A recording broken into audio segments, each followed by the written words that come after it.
नमस्कार, आप देख रहे हैं खबर भारत और इस वक्त की बड़ी खबरों पर चर्चा करेंगे। सबसे पहले मुख्य खबर खरगोन से जुड़ी हुई है, जहां खरगोन हिंसा के 5 दिन बाद स्थितियां सामान्य हो चुकी है। जी हां, हालात सामान्य हो गए। प्रशासन ने कर्फ्यू में छूट दे दी है। सुबह 10 से 12 बजे तक की छूट, 2 घंटे की छूट मिल चुकी है।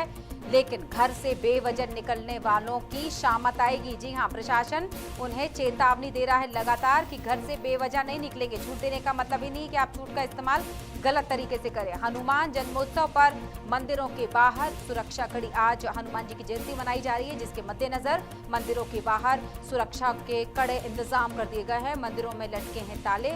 लोग बाहर से ही रामलला के दर्शन कर रहे हैं। हनुमान जी के दर्शन बाहर से ही किए जाएंगे, मंदिरों पे ताले पड़े हुए हैं। अब हम चर्चा करते हैं, इसके लिए हमारे साथ जुड़ चुके खबर बात भोपाल से senior reporter Pradeep Taleja phone line पर। जी प्रदीप, क्या है तमाम जानकारियां?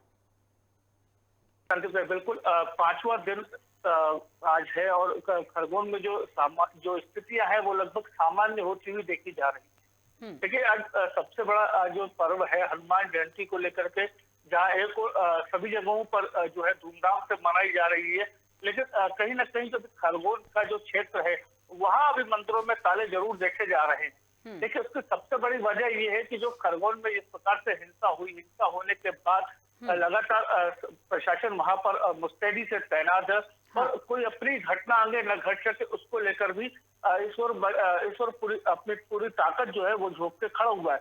देखिए, हालांकि फिलहाल कर्फ्यू में 2 घंटे की छूट जरूर दे दी गई है। देखिए, जरूरी जो सामान है वो चाहे राशन की दुकान हो, दवाइयां हो या अन्य जो चीजें हैं, जो आवश्यकता की चीजें हैं, उसको ले जाने के लिए जो है और 2 घंटे का समय जरूर दिया गया है। लेकिन एक सबसे बड़ी चीज ये है कि लोगों को सिर्फ जो है वो पैदल ही चलने की सलाह दी जा रही है। अब गाड़ियों के प्रयोग को लेकर के पूर्ण रूप से वर्जित किया गया है।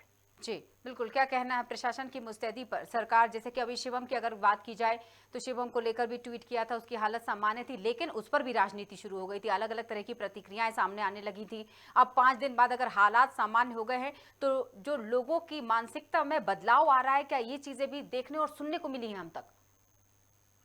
देखिए, कुछ एक जगहों की अगर बात करें तो कुछ छुटपुट घटनाएं जरूर देखी गई थी, लेकिन फिलहाल अभी कल देर रात से लेकर अभी तक की स्थितियां जो है वो लगभग सामान्य के बराबर हो गई हैं।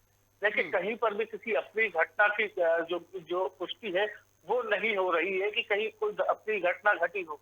हालांकि जो इससे पहले जो दिन जरूर थे रामनवमी की घटना के बाद से, जो हालांकि हमने ये देखा था कि देर रात को छुटपुट घटनाओं के जरूर देखी गई थी, लेकिन जिस प्रकार से लगातार पुलिस वहां पर गश्त कर रही है, लगातार वहां पर अपराधियों की पहचान हो रही है, लगातार देखिए अब ये देखा जा रहा है कि जो अपराधी हैं उन पर शिकंजा जो है कानून का वो काफी तेज होता जा रहा है।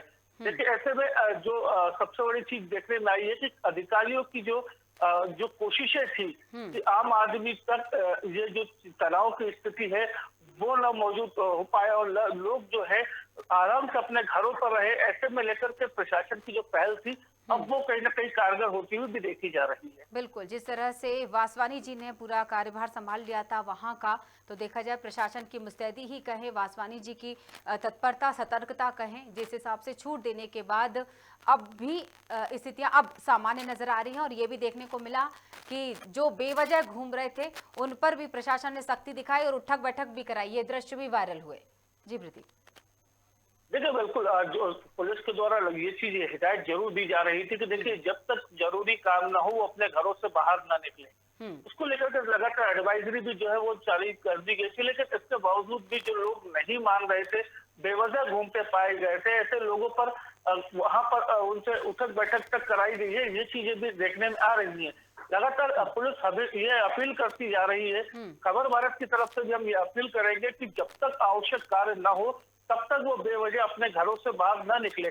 कानून व्यवस्था को जितना ज्यादा सुचारू रूप से चलने में वो मदद करेंगे, आने वाले समय में उनकी मुश्किलात उतनी कम होगी। देखिए, सीधी सी बात है कि अगर आने वाले समय में शांति प्रिय सद्भाव के साथ अगर रहना है तो जो नियम है, जो कायदे हैं, जो पुलिस प्रशासन के द्वारा या जिला प्रशासन के द्वारा वहां पर बनाए गए हैं, उनका पालन भी जरूर करना चाहिए।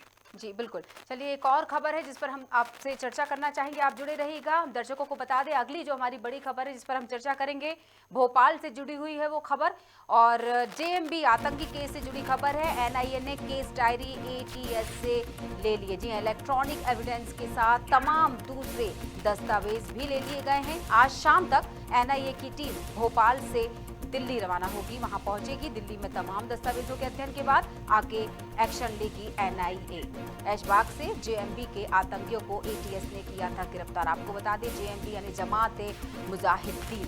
और हम चर्चा करेंगे, हमारे साथ जुड़े हुए हैं प्रदीप जी। जी प्रदीप, क्या है तमाम जानकारियां इस मुद्दे से जुड़ी? देखिए बिल्कुल, जेएमबी जो आतंकी संगठन है उसको लेकर के एटीएस ने बड़ी कार्रवाई राजधानी भोपाल में की थी। देखिए ऐशबाग हो या करोद का क्षेत्र, वहां पर लगातार एटीएस ने दबिश दी थी। दबिश देने के दौरान में 4 जो संदिग्ध आतंकी थे उनको वहां से उन्होंने गिरफ्तार किया था, और बड़ी मात्रा में जो साहित्यिक पुस्तकें हैं या इलेक्ट्रॉनिक जो डिवाइसेस कह सकते हैं, जिसको हम लैपटॉप कह सकते हैं, वो भी वहां पर बड़ी संख्या में मिले थे, जिसके बाद एटीएस ने कार्रवाई करते हुए उनको अपने हाथ में लिया था। देखिए लगातार ये कोशिशें की जा रही थी कि एटीएस के द्वारा कि देश के सभी वो राज्य जहां से वो आए और किस प्रकार से राजधानी भोपाल में पहुंचे। देखिए बंगाल से इसकी शुरुआत होती है, बंगाल गुजरात होते हुए वो मध्य प्रदेश पहुंचे हैं। ये जो जानकारियां हैं वो सूत्रों के हवाले से मिली थी कि लगातार ये काफी समय से जो है वो यहाँ पर रह भी रहे थे, और ऐसे में जो एटीएस ने कार्रवाई की थी, पूरी विवेचना की थी एटीएस ने, कई अन्य जो लोग थे जिन्होंने इनकी मदद की थी इनको यहाँ पर रुकवाने के लिए, या अन्य प्रकार के जो कहीं ना कहीं उपकरण जो मिले थे उसको वहां तक उन तक पहुंचाने के लिए, तो ऐसे लोगों पर एटीएस ने कार्रवाई तो जरूर की है। अब एटीएस से पूरी नेशनल इन्वेस्टिगेशन एजेंसी जो है, जो राष्ट्रीय सुरक्षा एजेंसी है, वो अब इस केस को अपने हाथों में लेगी, और एटीएस के जो लोग हैं, बात कीजिए एनआई के जो लोग हैं वो विगत 2 दिनों से भोपाल में है, और लगभग पूरी जो इलेक्ट्रिक डिवाइसेस है, तमाम जो दूसरे दस्तावेज है या दूसरे जो भी जो जानकारियां हैं, हाँ। वो एटीएस से अपने हैंड ओवर लेके आज शाम तक दिल्ली पहुंचेंगे, जहां इन तथ्यों के आधार पर तमाम दस्तावेजों का गहन अध्ययन किया जाएगा।